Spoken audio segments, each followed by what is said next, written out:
relationship. Yeah. It's almost just a sexual relationship, and then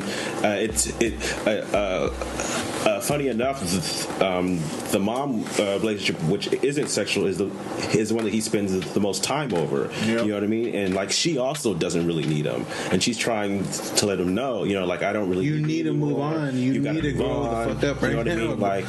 Like, boy, you know what I mean? So yeah, it's super interesting that like. All the I think it was a lesson, and he just didn't get it. Like, yeah, and then all the women that aren't with him want him. You know, the person at work. There was some other women that like wanted him. Like all the rest of the women that he wasn't with wanted him. Yeah, you know what I mean? To be there was a lesson to be taught there that he wanted to be, or to be that sexual pleasure that he was treating his.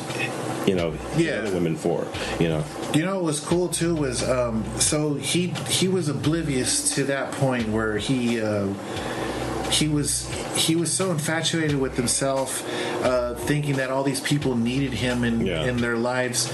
And if you look at Sweet Pea's character, he's a direct opposite of him. He understood, like, he's living at these people's houses with his girl. He understood that, like, they don't need me here. Yeah, you know, like, I'm living off them. Yeah, he felt like he was less of a man and more. He was degraded at the fact that he had to ask them for money. He's more as you say, more conscious. He's more self-aware of it. And like, it's weird how like he never really has that interaction where like he tells, like he's screaming at Tyrese that, but like it doesn't click with Tyrese. And I feel like that's his way of like throwing in like, you're just like me too. Yeah. Like if we're brothers, like you got to help me get a job so that we can both get ourselves out of this. Yeah, that was nice to me when I saw it. That's a good observation. I'm like, I feel that some way. Damn, his bond with Tyrese was stronger than Tyrese's bond with him, because he felt like, hey, you gotta understand, we need each other. Yeah. You know what I'm saying? Like, these motherfuckers don't need you, but we need each other. To survive out of this, because these bitches ain't gonna help us. They're gonna fuck with us. They understand that we're fucking them over, but at the same time, like sooner or later they're gonna get tired, and then where the fuck are we gonna go? And that's what the mom was saying. The mom said that a couple times. You know, once the woman is fed up, and she knows she's not appreciated. Yeah, she's gonna drop you. She's gonna leave you. And I felt that was happening to them. Yeah, it's like he's paranoid of the fact that that's gonna happen. Whereas with Tyrese, it's like, that's never gonna happen. They need me. You know? Yeah, and he was oblivious. Yeah, obviously, but. I was going to say, I think P is the underrated. He's one of the best parts of this film. Yeah. I agree. He's not in it as much as he probably could have been, but he really does outshine his people in the scenes that he is. He makes his presence known. It's fucking great. He's a really good character, and he's a cool character to watch and read, because it lets you know what the people in the movie are really doing. Like when Tyrese was talking about, like, I can't remember what he said, but like P's reaction was like, wait, what he's like the real thought in your head put into action. Like, exactly. He's a rational thought. He's the logical thought. He's the logical character of like, dude, he's the guy that's like, what if I did that? And he does it, you're like, oh, well. Okay. Probably shouldn't have done that. He's the type of guy that will address the elephant in the room and be like, this motherfucker over here, he did it. You know what I'm saying? You believe me or not? Because he's gonna go down like. I'm telling you, that's him. Yeah, it was that guy. That's why I probably love this movie and a higher rating, because that guy alone. Yeah, Sweet Pete, he's a real MVP. Like I said, when he took Snoop out, that was it. He was ride or die. What he did. He was a live wire. He was ready to ride. When Tyrese said, "Hey, fool, we need to go," he was like, "All right, let's go." No matter what, he was ready. But he was never like so out of bounds. Like, he was within his range. Yeah, you know what I mean. It's so great for a character to be like. It reminds me of like a Western film. Like people that do that is fucking justifiable. Yeah, he was just ready and willing. Yeah. Also, I wanted to say, I think Ving Rhames understood that what Tyrese's role was in the hood, meaning he understood that this fool was capable of doing all this shit. But he said he was smart, fool. Like the whole time. Exactly. You're smarter than me. He had more going for him, and he just didn't realize it. Yeah. And for an older homie like him to say, "Hey, dude, he should have fucking listened to him. Like he said, I'm not your father, but I'm here to help you out, fool. Yeah. But that was the essence of how you think 20-year-old Ving Rhames is going to listen to fucking 55-year-old Ving Rhames. It would have been the exact reflection of what he actually says. That he says, just wait 20 years when he's grabbing him. 20 years and let's see where you're at. It's the same shit. And that's I liked how John Singleton made you think about that. It was a cycle. You can almost take little JoJo and fast forward him 20 years and he's fucking Jody. Fast forward Jody 20 years and he's fucking Ving Rhames. It was just a cycle. You know what I'm saying? So, something that we overlooked that I thought was a really cool kind of detail is that when we meet Jody, he's this kind of selfish person. Because when we first meet him, he's eating his lemon heads on the fucking side of the road, waiting for Yvette, his main girlfriend, to get out of the abortion clinic. And he's very insensitive, and they go to her apartment, and she obviously feels bad because she's just terminated a life. And he's like, he goes, to the bed, and she's crying, and he's like, well, if you're gonna go to sleep, you don't mind if I borrow your car, right? Like he's totally and he goes out cruising.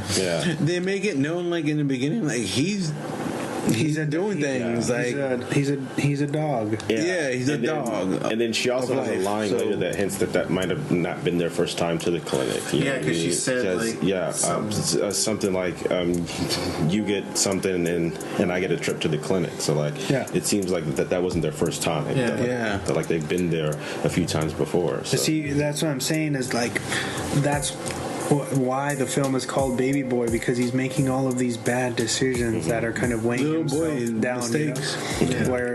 Where if he would use, that's what she says, like, you're going to use condoms with other people, but you don't use them with me, and I get taken to the clinic, because you're irresponsible. That's right. She says shit like that because he has multiple baby mamas. Why would he be? It's showing he's not caring for anything that he's doing. So, like I said, he cares about everything, but he don't give a fuck about anything, until it's taken away from him. It's like, I really like that kind of transition from a fuck boy into and then he finds himself. And so this film, in a lot of ways, is a coming of age melodrama. You know what I mean? And it's a coming of age story. That's a good way. And he's not stupid. He understands how the way the world works. He even points it out when he's in the fucking parking lot of the little bodega there. He's like, this fool's selling bread. She's over there selling T-shirts. The whole world moves in transactions while we're just standing here being broke, doing nothing. In the beginning, that is, he was about hustling. And then the cool thing about that is later on, when Ving Rhames comes in the room, gives him that speech, he sort of comments on because all of the things that Tyrese would talk about that they're selling are all the things that Ving Rhames calls butter, which are all these things that are like limited and like run out fast. And what like was he's the like, two things of life? Butter and what? Guns and butter, dude. The name of the episode. And like he's talking about what you need to get on, like you're on that butter, which you need which you need to get on these guns, these stocks, these bonds, these like legit real estate shit. Real estate that's gonna hold stability. It's gonna hold shit. You're still on the, like you may have been smarter than where I was at your age, but you're still not there yet. He even says like, oh, you think this is everything out here is new, but this ain't nothing but a fucking rerun. Dropping the mic. Dude, turns the TV off. That's it. I've seen this already. But dude, it's crazy because I don't want to get all deep, but I've lived through something like that, and it's true, man. You see, I wasn't a mama's boy, but I grew up, I was the firstborn, and I seen my stepdad come into the picture. Motherfucker had a landscaping business just like this fool. Wow. Big old buff guy, fucking would talk shit to me, but he wouldn't beat me up or anything, but he would give me a fucking hard time, and he would bust my chops and, talk shit to me, and the same thing happened too, where he put my mom in a situation where she had to choose between me or him, and she basically told me, hey, you got to get you got to take flight, leave the nest, fool. So I took off, and long story short, he went back to prison and did his own thing. But now he's gone. But I understood and I understand where John Singleton got the idea, influence. Yeah, because it happened. It happened to a lot of people. Kind of wondering if that was a common story that like he went through. You know what I mean? Yeah, it would. Yeah, like I wouldn't doubt. He said that it's a very personal film. I would doubt it's to certain people. You got to reach. You got to reach for that personal feel. Yeah. And that's why I connected with so many people. Exactly, you have to reach for it so that people, can. Yeah, especially in this, our generation, our time is because it's real, It's crazy, because my mom's an old school lady and she loves watching the movie. Maybe it gives her that, like, damn, this shit's real. Yeah, she sees real it, out here. She sees it, and it happens to a lot of different families and people. I mean, it's like I said, it's not just. It's not just within the black community; it's also within the Latino community, and I'm pretty sure across the board. But for him to take it and put it into that context, it was relatable for all the different situations and all the different scenarios in that movie. I agree, and I like it, man. I like how he brought it to the table and was like, it's like a tablet for people to keep looking at. Yeah, this is real. Yeah, this is real shit happening. You watch this movie. It's a stone tablet for you. It's not just the movie. Yeah. It's real shit happening. Yeah. See the shit in stars. That would be my answer to the end. So the reason why I asked you that question about how you felt about the ending or the like the ultimate solution of the film is because that was something that was scrutinized when the film came out. Yeah, a lot of people were kind of offended with why does this guy get away? Right. Like why does he get away with the murder? Yeah. Why is he rewarded by doing this kind of big argument, this heinous act or whatever? But I think it was. It's just a depiction of life in the hood. Yeah, and I don't think they realized that it was being covered. So and these things happen. Yeah, by the dad. We don't hear about them because they're not on the news all the time. Yeah. And like metaphorically, I feel like he's like saying that. And in order to go through this big change, there has to be a price. Yeah. Like you have to get down and dirty to like do some personal. If you don't go through fucked up shit while you're personally growing, you know what I mean. Like then you're not gonna get there. You know what I mean? Yeah. Because you have to think about where Snoop Dogg's character Rodney was coming from too. He had just just got out. Got released. Just got out. Yeah. He was basically doing the same thing that Tyrese was doing. Basically. He was rolling with his group, a known gang. He was a known gang member.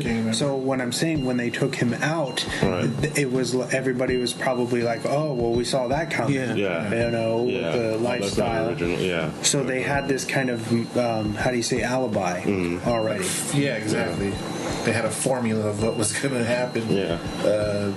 They had an equation to what was going to happen eventually with Jimmy Bones. Jimmy Bones. Swan facts? Swan facts. Let's get into it. Hit it up. Swan facts. All right, so I'm surprised you haven't mentioned this yet, but Tupac is referenced throughout the film to pay tribute to the late artist because he was actually supposed to portray Jodie's character. No way. That would have been interesting. Yeah, I would have been mad if Ving Rhames choked out fucking Pac in the movie too. I don't think Pac would have let that happen. I think Pac would be like, "Yo, man, you got to write that out of the script. Write that out of the script right now." Machiavelli ain't getting choked. Yeah. At least let me have a gun pointed at his head or something. We got to make this even. Pac wanted to even fall. At least even. That's not going in. And he would have shot Snoop at the end. So he would have shot him.